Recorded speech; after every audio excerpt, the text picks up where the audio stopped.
Muy buenas tardes. Nos encontramos con el profesor Antonio Recabarren, profesor de la Facultad de Ingeniería Comercial de la Universidad de Los Andes.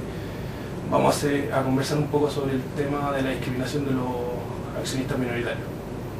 ¿Conoce usted algún caso de accionista minoritario que haya sido discriminado en decisiones que se hayan tomado dentro de una sociedad anónima? Sí, el caso más conocido de discriminación es el caso Chispa. Perfecto. ¿Y qué me podría contar sobre ese caso? A ver, lo que ocurrió en ese caso fue lo siguiente.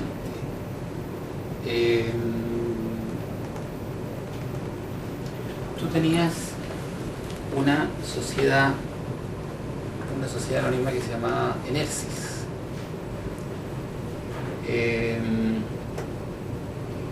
Y Enersis era la antigua Chilectra Metropolitana que había sido privatizada.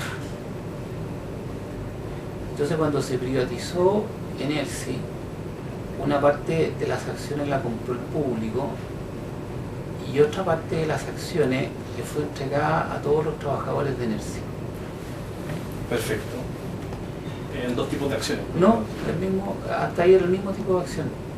El mismo tipo de acción para que fue al público y el que recibieron los trabajadores. ¿Como una compensación por el trabajo? No, era como una compensación contra las indemnizaciones futuras. Ya, perfecto.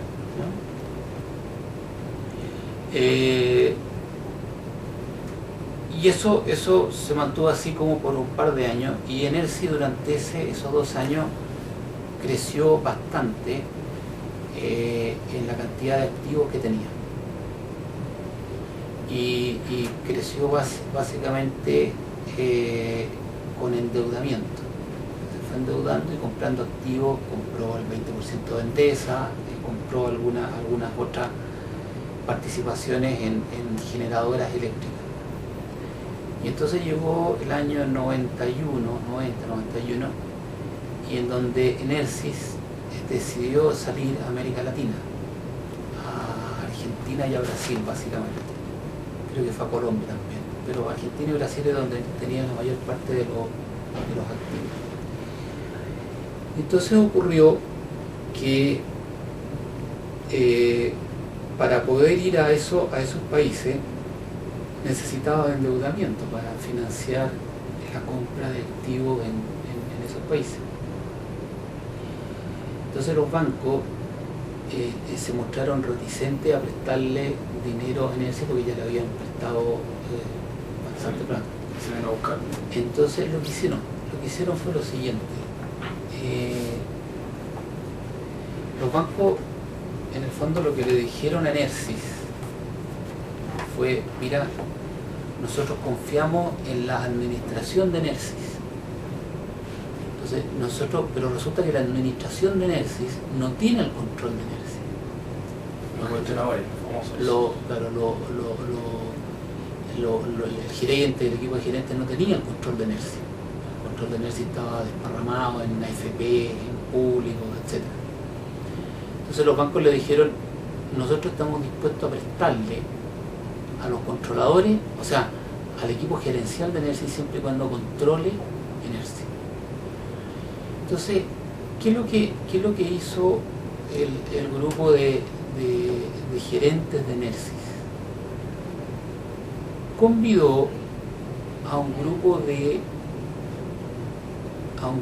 accionistas de Enersis, básicamente a todos los trabajadores de Enersis y a otros inversionistas particulares. Los convidó y les dijo: oye, ¿por qué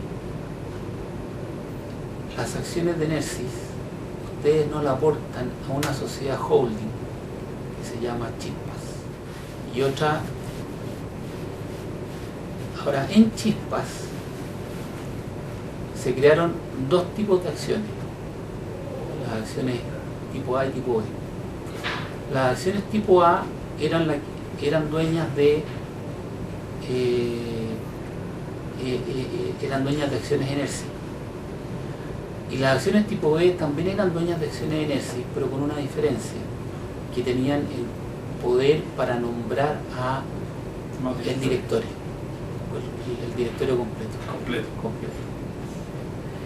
Entonces, por esa vía, bueno, aquí se formaron varias acciones chispa, y entonces todas estas compañías tenían un porcentaje de Enersis, porque aquí habían salido pedazos de Enersis que habían sido aportados a todas estas compañías. Eso, ¿y los trabajadores con qué acciones quedaban? ¿Con las de ABLA? No, quedaban con las acciones de arriba, quedaban con las acciones de chispa, y las acciones de chispa reflejaban una cierta participación en Enersis. En eso no había problema. Pero en cada una de estas sociedades habían estas acciones tipo B que le pertenecían a los controladores, o sea, perdón, le pertenecían a los gerentes, al grupo de gestores, los gestores, que en total esas acciones tipo B eran dueños de aproximadamente el 0,4% de esta compañía, de cada una de estas compañías. Pero con el 0,4% tenían el poder político de nombrar a todos los directores. Entonces, con ese poder de control sobre estas distintas sociedades, fueron endeudando estas sociedades, y esa deuda se la aportaban a Enersis, y Enersis salía a comprar en Argentina y en Brasil. O sea, buscaron el financiamiento a través de estas distintas, porque controlaban o sea, se cumplía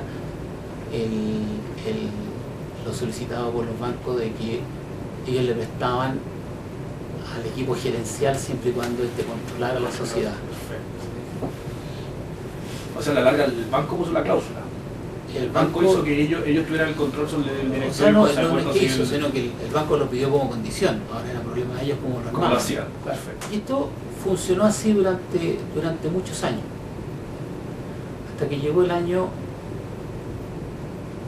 fue el 98 por ahí. Sí, creo que el 98 creo que fue.